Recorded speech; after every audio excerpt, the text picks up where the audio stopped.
Hello guys, कैसे हैं आप? उम्मीद करते हैं आप सब खैरियत से होंगे, खुश होंगे। देखने जा रहे हैं नेक्स्ट पार्ट, तो करते हैं स्टार्ट।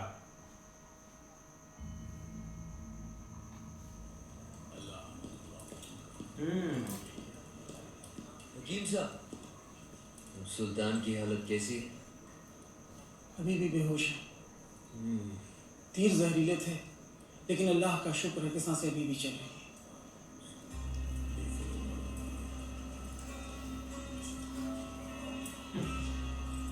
ये धुएं दे रहा है।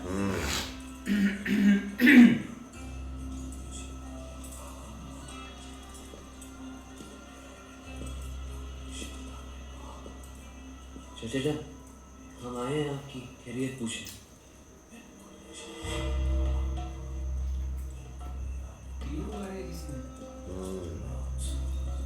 इसी ने ही सारा कुछ करवाया है। जैसी करनी वैसी करनी। वो भी आगे शैतान है पूरा उसमें। आपने सल्तनत को हासिल करने के लिए अपने चचा जान का कत्ल किया और हमने अपने चचा जान का। अब इतात खान बनेगा सुल्तान हिंद।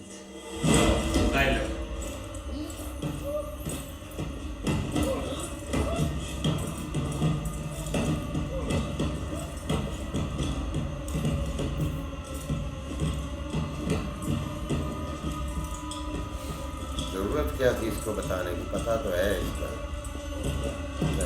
वो तो सुल्तान हिंद बन गया। इसका सुल्तान बना दिया। बन गया ये तो। हाँ। सुल्तान बनने के लिए गर्दन और इरादे दोनों मजबूत होने चाहिए। हाँ जी।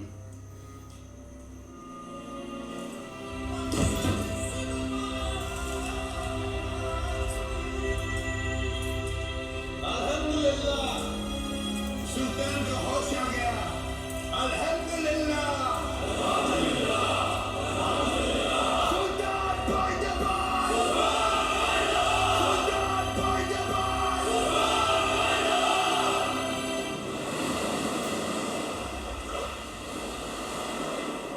अंदाजा हुकुम, पहाड़ के निकलने को तैयार है। आज रात तक हमें कल सुबह जब खिलजियों के सारे सैनिक नमाज पढ़ रहे होंगे तब रावसा तक पहुंचना आसान होगा। ये आप क्या कर रही हैं रानी साहब? खिलजी दुर्ग का मोर्चा जब राजपूत केसर या बाना पहनता है तो दुश्मन का आंगन लाल हो जाता है।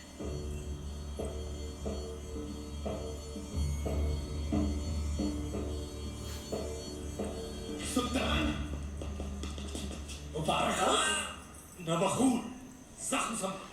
खुशखबरी है, चित्तौड़ से पालकियां हमारी सरहद तक पहुंच चुकी हैं। कल सुबह तक रानी पद्मावती आपके रूबरू होंगी। सुभान अल्लाह, सुभान अल्लाह। आएंगे तो ऐसे वक्त पे जब हम उनका इस्तेमाल करने के काम। इत्मीनान रखिए सुल्तान, मैं खुद उन्हें आप तक पहुंचाता हूँ शान और शौकत के साथ। नहीं, आप नहीं। सुल्तान की गैर मौजूदगी में हम उनका इस्तेमाल करेंगे, आप नहीं। अगर सुल्तान चाहे तो। हम भी नहीं चाहते कि रानी पद्मावती पर किसी और मर्द का साया पड़े। ये मुनासिब है। बहुत खूब। मलिकाए जहां महारानी जी का इस्तकबाल करेंगी। वाह।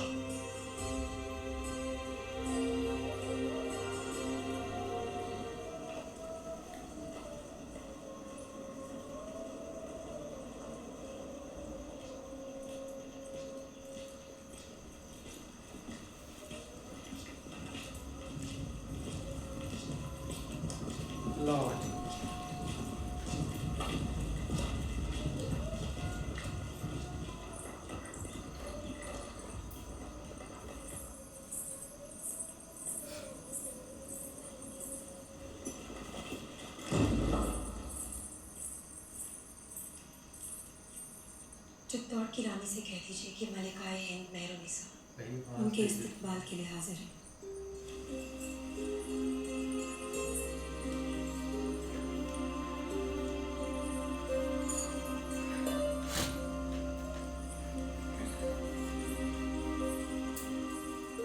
नूरे इलाही यहाँ ऐसी खूबसूरती तो फरिश्तों का भी ईमान बदल दे। सुल्तान तो सिर्फ इंसान है और गुनहगार भी। शर्त के अनुसार हम पहले रावल सा से मिलेंगे, और जब तक वो रिहा नहीं हो जाते गोरा सिंह जी और सुजान सिंह जी हमारे साथ रहेंगे। तशरीफ लाइए। गोरा सिंह के साथ रहेंगे। सारी दासियां पालकियों से बाहर आ जाए।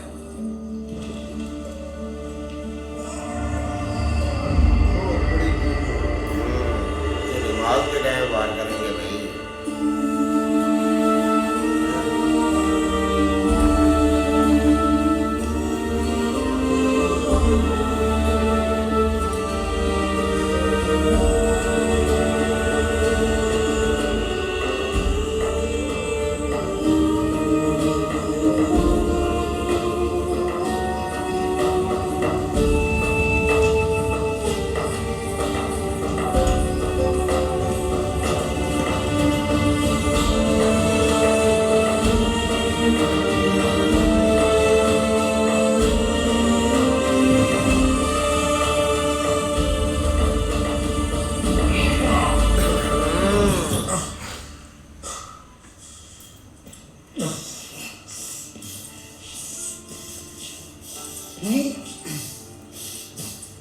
मलिक जी हुजूर, घायल दिल के अलावा हमारे और कोई घाव तो नहीं दिख रहे।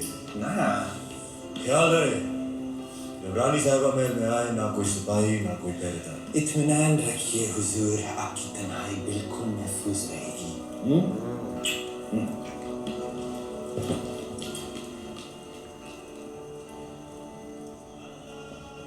ये लो, अब वो हमला करेंगे।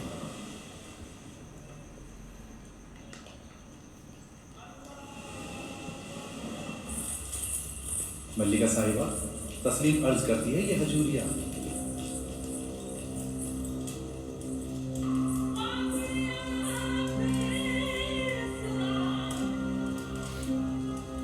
राम साहब,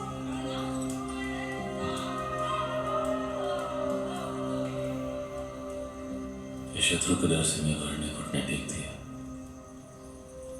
नहीं तो क्या आपने सच मिन्नत की शर्तें मान ली? नहीं, तो फिर आप यहाँ क्यों आए हैं? आपको छुड़ाने मेवाड़ को आपकी आवश्यकता है। हम यहाँ आ गए, मलिका भी नहीं रिहा कर दीजिए। यकीनन हजूरिया सुल्तान तक पैगाम पहुंचा दीजिए कि हम जल्द ही रानी पद्मावती को लेकर हाजिर होंगे। जी। हमारी बात पर गौर करें, हमारे पास वक्त बहुत कम है। हम आप दोनों को खुफिया सुरंग तक ले जाएंगे, उस रास्ते से आप यहाँ की सरहद पार कर लीजिए। हम पर ये उपकार की,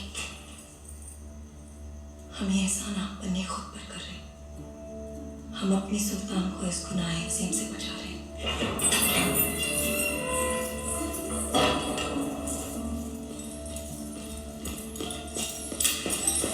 अल्लाह बहुत वक्त ज़ाया ना करे, नमाज पूरी होने को है। इससे पहले सिपाही आकर आपको गिरफ्तार कर ले रानी साहिबा, आप दोनों को यहाँ से निकलना होगा। रुकिए रानी साहब, मैं अलाउद्दीन से मिलकर ही जाएंगे। से मुलाकात करने में आपकी जान को खतरा है। खतरा तो आपको भी है। हमारा अल्लाह ने के बाद, पर आपको खुदा का वास्ता, आप इस इरादे से बाज रहे। मलिका मेहरुनिसा, हम राजपूत हैं, कभी पीठ दिखाकर नहीं चाहते। चलो भाई, राजा साहब पहले घायल हो चुके हैं।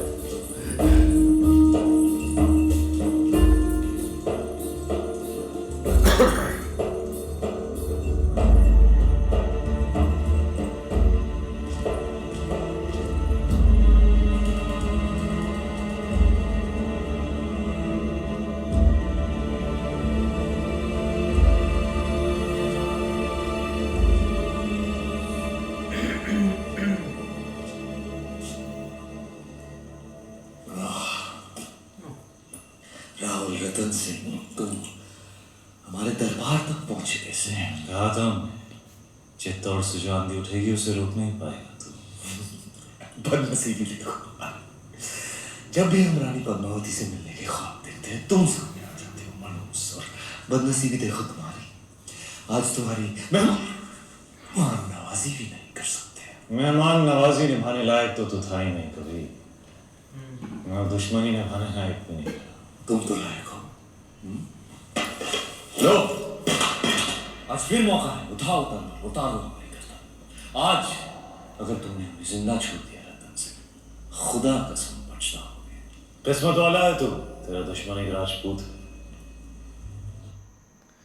लो भाई, अब बड़ी जो चाल है ना वो चलने लगे हैं, क्योंकि मेवाड़ से जो सारी सेना है ना उनकी वो किसी ना किसी तरह इंटर हो चुकी है। अब देखें कि वो तो अभी सैनिक जो नमाज पढ़ रहे हैं उसके दौरान करते हैं या पढ़ने के बाद, ये अब आगे पता चलेगा। ऐसा ही है, लेकिन भाई उनका ना प्लान काफ़ी अच्छा है। अभी तक किसी को नहीं पता कि वो जो दूसरी एक डोली है ना उसमें मतलब कि क्या चीज़ है, लेकिन आगे जाकर अटैक तो इस पर होना है। अब इसका भी बुरा हाल इधर हुआ पड़ा है भाई। रानी ने पूरा जो है ना वो एक पूरी तैयारी के साथ वो आई है। उसने भाई पालकियों में औरतों की जगह जो वहाँ की सीना थी ना उसको साथ लेकर आई है, और उसने उनको समझाया है कि जब नमाज का टाइम होगा ना तो उस वक्त ये मुसलमान सारे नमाज पढ़ना शुरू कर देंगे। उसके बाद जब आपको हुक्म मिलेगा तो आपने उस वक्त हमला करना है। लेकिन इधर भाई पहले तो रानी साहब ने जो शर्त रखी थी उसने अपने भाई राजा साहब को छुड़वा लिया है, और राजा साहब को तो उसकी बेगम ने बोला है कि यहाँ से मैं आपको रास्ता बताती हूँ, सुरंग के ज़रिए आप निकल जाएं। लेकिन राजा साहब ने बोला है जी मैं तो मिल कर जाऊँगा अलाउद्दीन से। इस तरह ही भाई अलाउद्दीन को जो बेगम है ना उसने बोला कि आप इधर से भाई ये निकल जाएं, तो उसने कहा कि नहीं हम तो राजपूत हैं, हम मिल के जाएंगे, हम पीठ दिखाकर जाने वाले नहीं हैं। तो भाई आपके पास टाइम है, आप निकल जाएं। पता नहीं किस चीज़ का इंतज़ार कर रहे हैं, लेकिन भाई जो उधर से रानी साहब अब है ना वो भी एक प्लान के साथ आई हैं। आगे देखते हैं भाई। नहीं बिल्कुल ऐसे ही है। देखा जाए तो भाई उसने एक अच्छा फैसला किया है। एक दफ़ा ये ना पीछे कहता रहता कि वो भाई भाग गया है, लेकिन आप देखो आप निकल पाता है कि नहीं। हाँ जी, देखते हैं नेक्स्ट। तब तक के लिए गुड।